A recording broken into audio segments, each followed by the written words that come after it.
tanda-tanda orang yang cinta pada dirinya. Orang yang punya kualitas self-love. Ini dilihat dari urutan zamannya. Orang yang mencintai dirinya itu, dia melihat masa lalu tanpa penyesalan.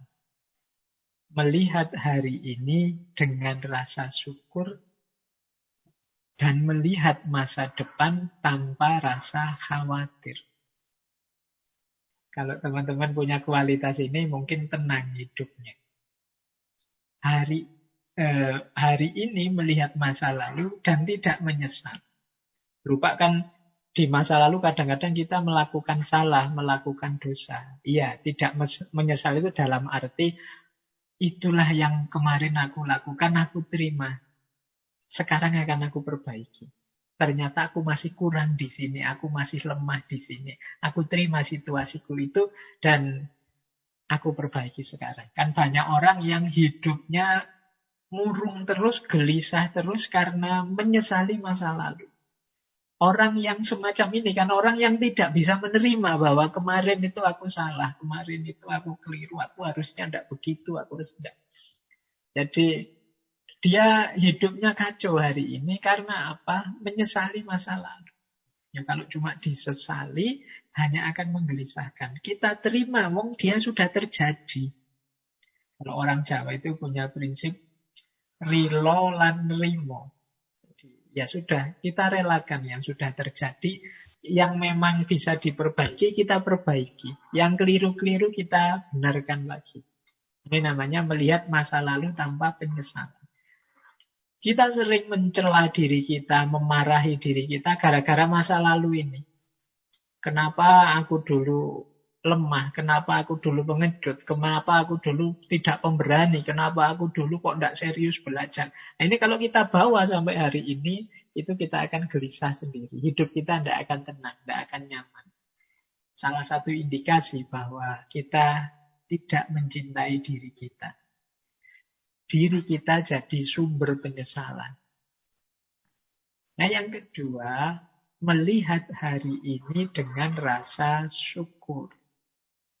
Jadi, menghadapi hidup ini, segala dinamikanya kita syukuri.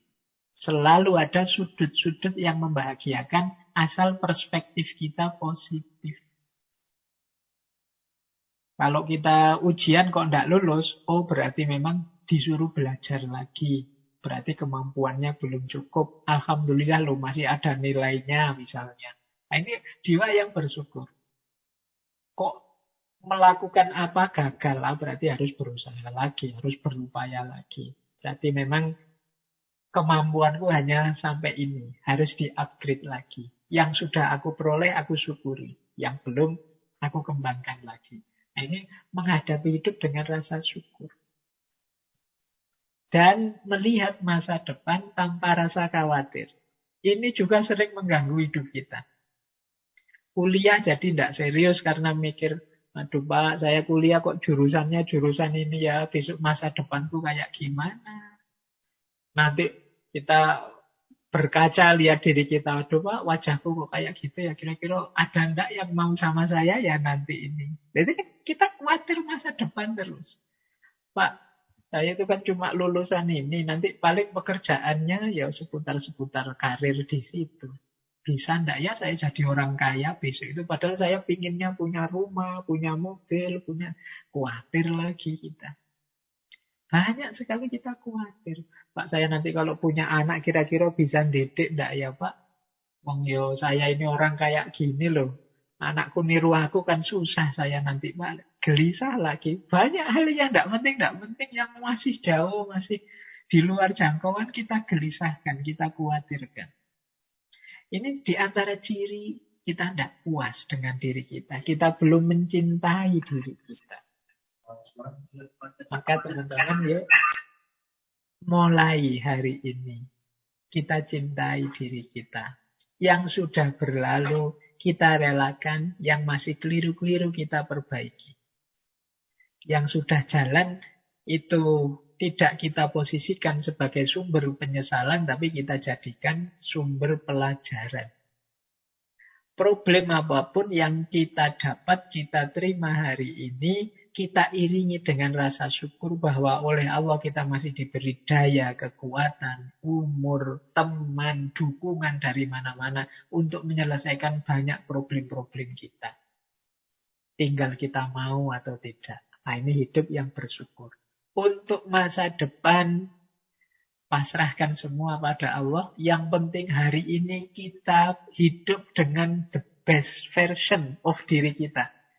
Jadi versi terbaik diri kita, kita wujudkan hari ini semampu kita. Versi terbaik saya itu, Pak, sudah mau sholat 5 waktu sekarang, meskipun masih bolong-bolong. Nah, itu kan kuatnya saya hari ini masih itu. Semoga besok lebih baik lagi, lebih baik lagi. Nanti hasilnya di masa depan apa? Di luar kuasa kita, pasrahkan saja pada yang di atas, pada Allah. Jadi masa lalu tanpa penyesalan, masa kini syukur yang mendalam, dan masa depan tanpa kekhawatiran. Ini menunjukkan kita puas dengan diri kita. Indikasi bahwa kita mencintai diri. Jadi ini penting bagi teman-teman untuk membangun kualitas dan kualifikasi ini. Nah, kalau ini manifestasi. Manifestasi itu bukti bahwa kita ini benar-benar sosok yang mencintai diri kita. Nah, ini istilahnya ada self-nya semua. Ini menurut saya konsep diri yang ideal. Yang mencintai dirinya. Yang paling dasar, paling awal, orang yang mencintai diri itu adalah self-awareness. Self-awareness itu orang yang menyadari dirinya. Jadi self-awareness itu ya orang yang punya pengetahuan, sadar tentang kondisi dirinya. Oh, aku itu orangnya kayak gini loh. Kelebihanku ini, kekuranganku ini. Ini self-awareness. Sadar tentang dirinya. Banyak orang itu yang cuek dengan dirinya. Saya sering mendengar kalimat-kalimat yang menunjukkan orang ini cuek dengan dirinya. Misalnya, alah Pak, saya hidup ini ya mengalir saja lah Pak. Yang lain ngapain ya saya ikut. Yang lain ke utara, saya ke utara. Yang lain ke selatan, saya ikut ke selatan. Saya ikuti saja Pak, alirannya itu nanti kemana. Nah, ini namanya belum self-awareness. Tidak sadar keunikan dirinya. Kalian itu istimewa. Oleh Allah diberi banyak potensi. Sadari itu, gali apa kelebihan-kelebihanku, apa kekuranganku, bagaimana menghadapi tantangan hidupku. Ini namanya self-awareness. Ayo disadari. Ini langkah pertama. Tidak mungkin orang mencintai tanpa pengetahuan, tanpa kefahaman. Maka cinta diri juga begitu. Kalau kita tidak kenal diri kita, ya kita tidak mungkin cinta pada diri kita. Bahkan dalam ada satu adagium terkenal sekali, man arofa nafsahu faqad arofa rabbahu. Orang yang kenal dirinya, pada akhirnya dia akan kenal ada Tuhan. Jadi kalau kita mengenali segala macam keistimewaan, misteri, rahasia, kedalaman hidup kita, kita akan sampai pada titik bahwa ada sesuatu yang hari ini kita sebut Tuhan. Tidak mungkin diriku yang istimewa, tidak mungkin diriku dengan segala kelebihan, dengan segala misteri kedalamannya ini terjadi begitu saja. Jadi man arofa nafsahu faqad arofa rabbahu. Semakin kita mengenal diri, semakin kita yakin tentang keberadaan Tuhan. Nah, ini namanya self-awareness.